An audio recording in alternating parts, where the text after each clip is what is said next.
Today we're going to begin the introduction to series and sequences, and we're going to complete notes a little differently today. We've uploaded onto Schoology a detailed video. We have a few for this lesson that we'd like you to watch.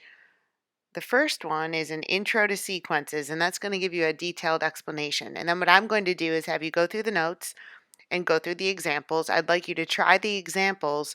Pause when I get to each example. Try it on your own before you watch me go through it, so that way you can check your work while you do your classwork problems as well, after you've already seen the instruction with these videos. So please first watch the intro that we've posted. And then once you've done that, you've seen that what a sequence is really a list of numbers. A list of numbers. And then there's a couple different types. I'm going to move around a little bit here. We can have a finite sequence, and we know if we think about what that word means, that's a sequence that ends. That's what finite means. It's going to end.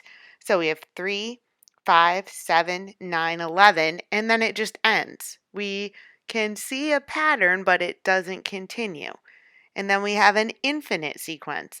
It looks similar, but we have those 3 dots. So that's going to continue. And we can't keep listing numbers forever, but it would go on and on and on and on and on. And the difference is the number of terms. So the finite sequence has a limited number of terms, and that's getting into the domain and range. So in this first sequence, our domain, I'm going to take each one of those terms, and I'm going to look at my first term would be a 3.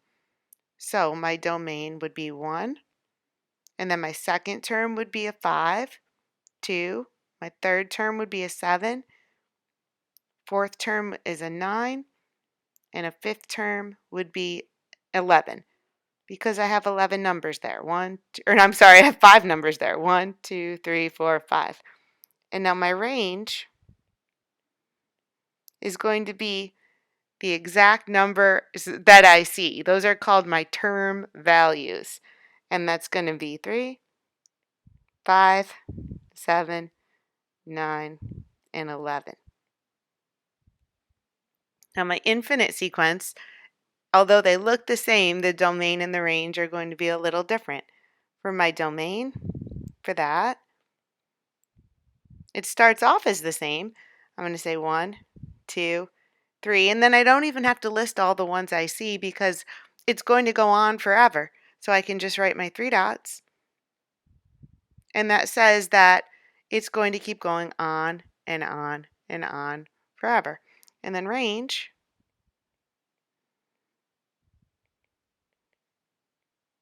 is going to start with 3, 5, 7, and you probably already see what the pattern is, but I can write the 3 dots that way. So sometimes we can write a rule, and a rule, if you think of it, it's like an equation that we could always figure out what the next number would be. And this would be, we'd say a sub n equals 2n plus 1. And this would be a formula that I could figure out any term in this sequence. So if I put a 1 in for n, that would be my first term. If I put a 5 in for n, that would give you my fifth term. If I put a 25 in for n, it would give you my 25th term. And they wrote the same with f of x. Now I'd like you to try the next 2 examples and find the first 6 terms of each of these sequences. So pause the video, try them on your own before you see me work through them. Okay, for this first term, in order to find this, I want you to also focus on using proper notation. So I'm going to write an A and then a subscript of 1, and that's pronounced a sub 1. And then what we do for that, instead of the n, I'm going to substitute in a 1. So it's 3 times 1 minus 2. And that tells me I'm looking for the first term in the sequence. And that's going to come out to be a 1. And then for my second term, I'm going to do the same thing with a 2. And I'm going to have 3. And now instead of a 1, I'm going to substitute in a 2 minus 2. And then our second term will be a 4. And now for my third term, I'll have 3 times 3 minus 2, and you should have ended up with a 7. For the fourth term, 3 times 4 minus 2 would end up being 10. For the fifth term would be 3 times 5 minus 2 equals 13. And for the sixth term, 3 times 6 minus 2 would end up being 16. So the first 6 terms will be 1, 4, 7, 10, 13, and 16. And then just to again reinforce how they're related, the terms would be 1, 2, 3, 4, 5, and 6. That's the position in the sequence. For the second example, we're going to do the same thing. And we're going to start with substituting a 1 in for n. And we'll have negative 2 raised to the 1 minus 1 power. Now be careful with your parentheses and thinking about exponents, because this is going to be equivalent to negative 2 raised to the 0 power, which will end up being 1. And then our second term will be 2 minus 1. And that's negative 2 to the first power, which is going to be a negative 2. Our third, negative 2, 3 minus 1, and then negative 2 to the second power, which is now a positive 4. And you can maybe notice already what's happening with your positives and negative signs. 4 minus 1 will give you a negative 2 in parentheses raised to the third power. It'll give you a negative 8. Oops. And then we're almost done. 5 minus 1, negative 2 to the fourth is going to end up being 16. And then our sixth term will be negative 2 to the fifth power, and that will be a negative 32. And so your sequence will be all of those numbers. The first 6 terms will be negative 1, negative 2, 4, negative 8, 16, and negative 32. Now we're going to do the opposite, where we have a sequence and we are going to describe the pattern. And when it asks you to describe the pattern, what you're really doing is finding a rule or writing a formula, if you can write a formula. And so at first, just look at it and think of it. What do you notice from one number to the next? So I'm going to think, well, what we just did before, if I'm thinking of negative 1 is my first term, negative 2 is, or negative 8 is my second, negative 27 is my third, and we go on like that. And do I see any type of relationship with these numbers? And then sometimes I go like this too and go, well, that's a difference of maybe 7. But then is there anything here? No, that's different, so that's not helpful. So that's not going to work too. So I'm going back to my 1, 2, 3, 4, and you hopefully are noticing that those are going to be cubed. And what I mean by that is negative 1 to the third power will give you a negative 1. And negative 2 to the third power is negative 8. And negative 3 to the third power is negative 27, and the same thing for the 4 and the 64. So I'll try to write a formula using that.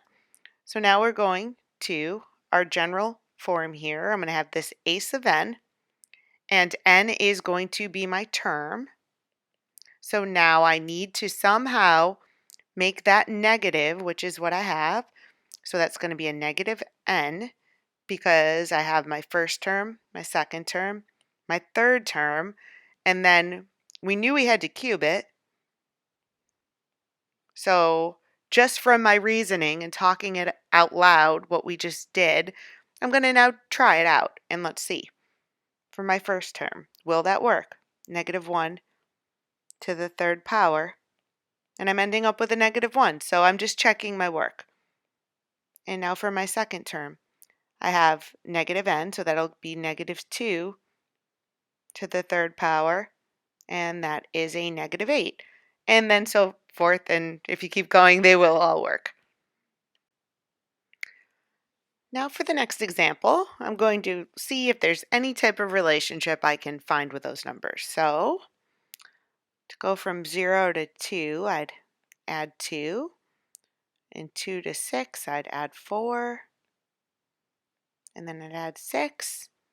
Okay, and then I see that those are all 2 apart from each other, so we can see if that can help us at all. I also know that I have the first term, the second, the third, and the fourth, because I can see if there's any relationship with these numbers. And anything that can help you look for patterns would be helpful. So now I'm going to take, because I know that these are going to be my n values, and if I'm able to write a rule, and that would be a formula. So now I'm thinking maybe I can do something with multiplication, but I'm just going to try it out. So if I have 1, 2, 3, and 4, those are going to be my n, my n values for this formula. Thinking, how would I go from 1 to a 0, and that's multiplying times 0, and that would give me the 0. Then I'm thinking, how would I go and end up with a 2, and I'd have to multiply times 1. Then how can I end up with a 6, and then I'd have to multiply by 2.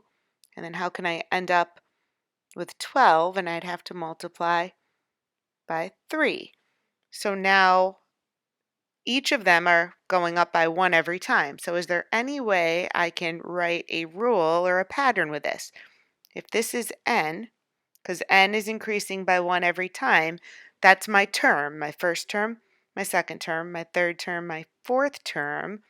And then in my first term, if n is 1, to end up with a 0, I would get n minus 1. And I wonder if that would work for my second term. N minus 1 times n. Well, if n is 2, n minus 1 would be 1. So for my third term, if n is 3, then n minus 1 would be the 2.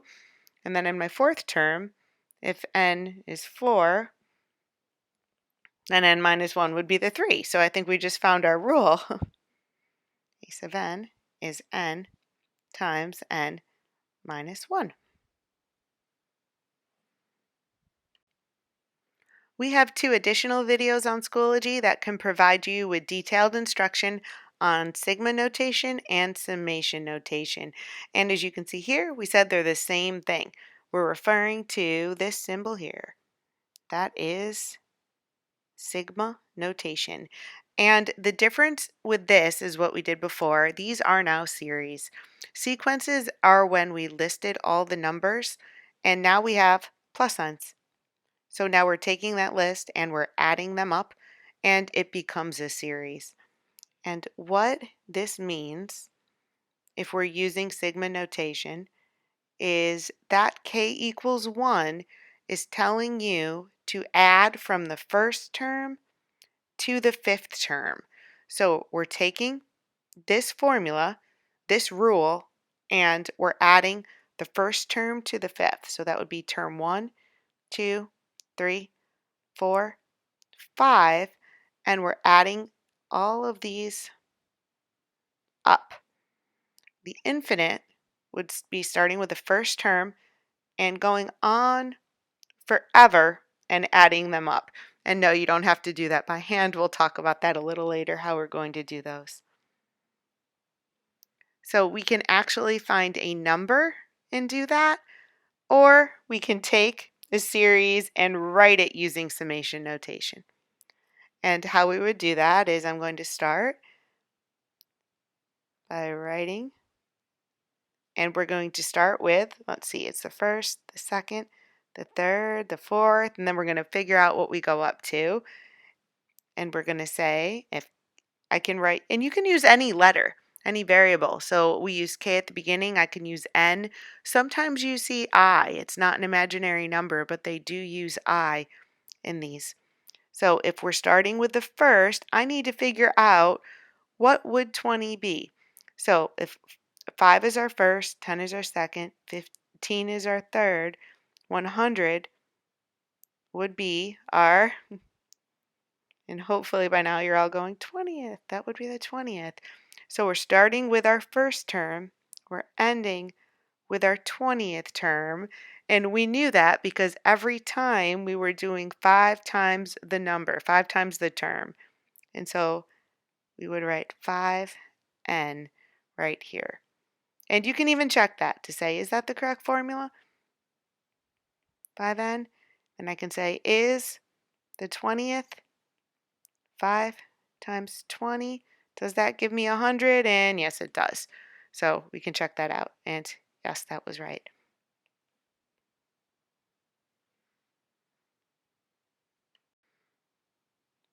For the next problem, we have a series with fractions. And when you have fractions, if you can't quickly see a relationship between each term, look at the numerator and denominator separately. And what I mean by that is I'm going to just label my terms. So my first term, my second term, my third term, my fourth term here. And I'm only going to look at my numerator at first and see if I can see a relationship between the terms and the numerator. And I'm noticing they're all squared. 1 squared is 1, 2 squared is 2, 3 squared is 9, and 4 squared is 16. So the rule for my numerator just by itself would be n squared. And now I can see if I can figure out a rule for the denominator. So I'm just looking at 1 with a 2, 2 with a 5, 3 with a 10, and 4 with a 17.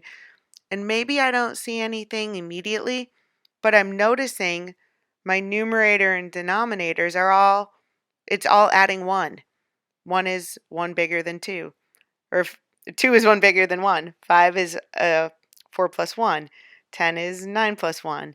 So all I'm doing is taking my numerator and adding 1, and I'll end up with the denominator. So here is the rule for this series. And now we have to actually write it. So we're starting with our first term.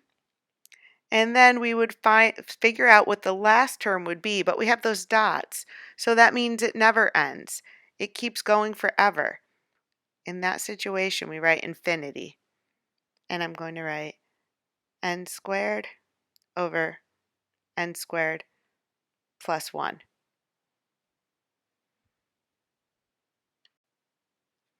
Last two problems of the notes. So remember, these problems do not have to have a K, they don't have to have an N. We can use any letter, and sometimes you will also see I's. But if I look at problem A, it's telling me to add the 5th through the 9th terms of this series. So I'm going to start to find the 5th term. I would say 5 squared minus 1. And I'm going to put that in parentheses just to tell you that's the 5th term. I'm going to add that to my 6th term, which would be 6 squared minus 1. I'm going to add that to my 7th, 7 squared minus 1. And then my 8th, 8 squared minus 1. And then my 9th, 9th squared minus 1.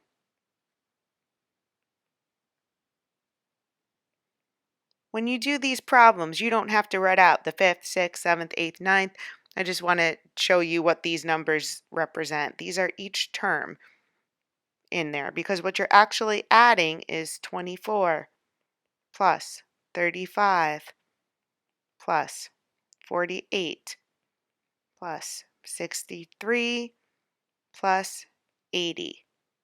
So all of this, when you add these numbers, will be equal to 250. And for our last problem, we're starting with our first term, we're ending with our sixth term, and we only have an n. So that's going to be 1 plus 2 plus 3 plus 4 plus 5, and then plus 6. And that will give you 20.